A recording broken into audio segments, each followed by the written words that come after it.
யாருமே இல்லை, இவரே வந்தார், இவரே மைக் பிடிச்சார், பேசினார், போயிட்டார், எல்லாம் சாப்பிடுங்க. எங்கள் 75 வருஷம் கட்சி இல்லை அது திமுக. தெரிஞ்ச தெரியாமல் அதுக்கு ஒரு மரியாதை கொடுக்கணும்ல.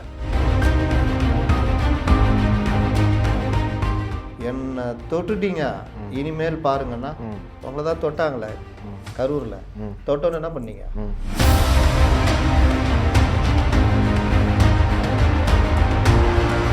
கீழ்த்தரமாக பேசும்போது அதுக்கு அவர் ஒரு தலைவர் டிஃபெண்ட் பண்ண அதை தாங்க நான் கேட்குறேன். இன்னைக்கு தலைவர் தற்கொலைக்கு விளக்கம் கொடுத்தாரு, நாளைக்கு முட்டாள்னு சொல்லுவாங்க, அதுக்கு விளக்கம் கொடுப்பீங்களா?